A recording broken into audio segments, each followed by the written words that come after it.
الوجوه الكريمة، طاب مساءكم وطابت مسامعكم.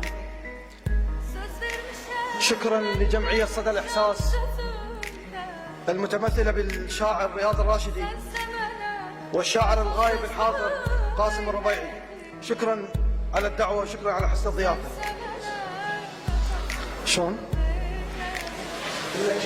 الله يسلمك. نبديها بالزيري.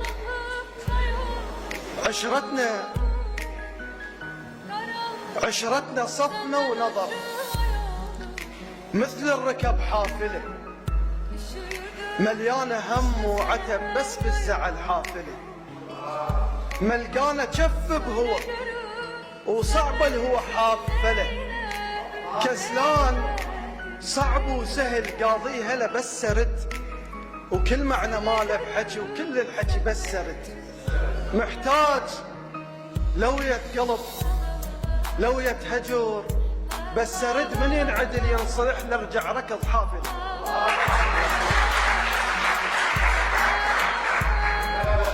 بعد فراق 3 سنوات بهاي ال3 سنوات كلش تأذى وزنه نزل من 80 كيلو 60 كيلو. اي بهال3 سنوات كان يتمنى يشوف حبيبته حتى لو بحلم. كلش تأذى نوم ماكو. فورا 3 سنوات بدا شويه يتعافى فراح المستشفى عنده مراجعه. راح المستشفى قص باص من الاستشاريه طب للدكتور رجع له بالاستشاريه قال له تختي ما تعارك ويا بالاستشاريه.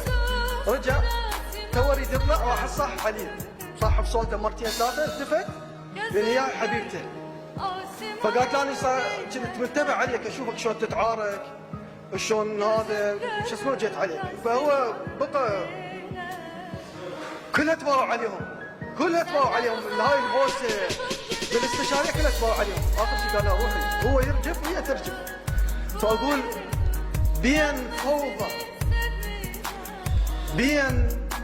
فوضى ومو غريب الصوت نادوا على المكان البي عم سكت الهوسه بنبرته وناس صارت من لسان طويل للما عدها فم واني فز بجلدي شعري شي سمع تسمع لصوته والتفت والقى العزيز يكرر صياحه بقفايا وعاتبت حالي وحكيت شبيكه صم.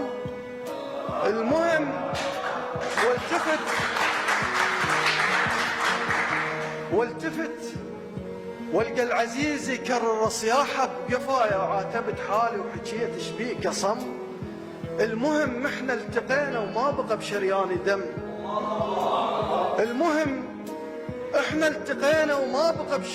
دم.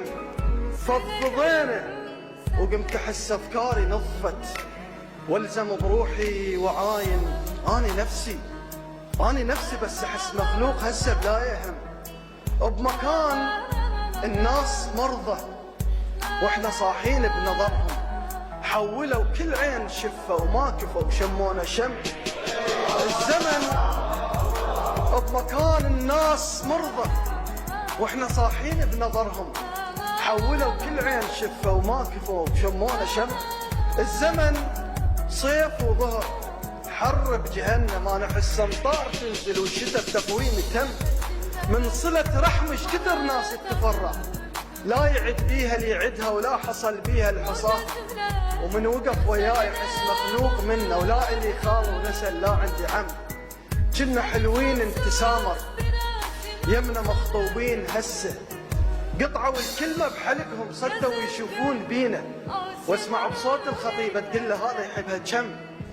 واذكر مريب قفايا كانت بجية مرضها خدها يشبه كل فطر جانب جدمها والتعب ماكل قلبها وعلى الجمال اللي فيها طم.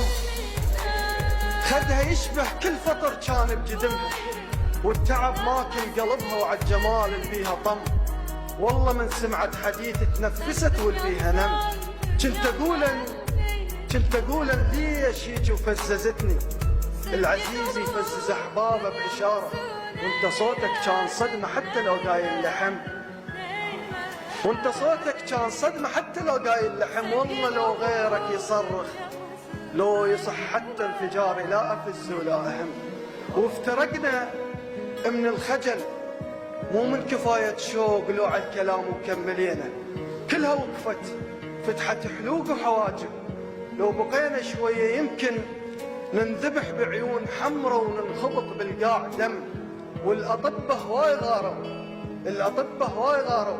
لو بعد هذا الحديث نرد عليهم أحلف بدال الدواء يكتبون سم، أحلف بدال الدواء يكتبون سم. وشكرا.